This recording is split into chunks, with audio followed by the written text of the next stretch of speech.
नमस्कार. मागच्या व्हिडिओमध्ये आपण पाहिलं की पॅरालिसिसची जी कारणं आहेत जी शास्त्राने सांगितलेली आहेत ती कारणं बघितली. ती कारणं आहेत ही शरीरामध्ये झालेल्या बदलाची कारणं आहेत.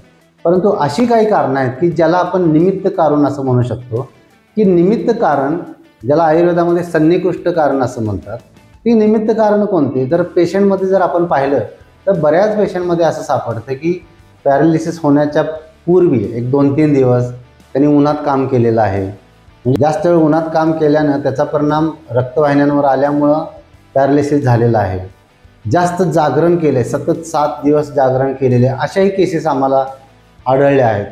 बऱ्याचदा असं होतं की 4 व्हीलरमध्ये प्रवास करताना जो एसीचा व्हेंट आहे तो जी हवा आहे एसीची डायरेक्ट चेहऱ्यावर घेतल्यामुळं काही लोकांना चेहऱ्याचा लकवा झालेला देखील आढळलेला आहे. त्याचबरोबर खूप चिडचिड करणं, खूप स्ट्रेसमध्ये राहणं ही निमित्त कारणं आहेत की जी शरीरामधल्या बदलांना अजून ट्रिगर करतात आणि पॅरालिसिस हा आजार निर्माण करतात. तुमच्या पेशंटच्या बाबतीत अशी काही घटना घडली असेल तर कमेंट बॉक्समध्ये नक्की लिहा.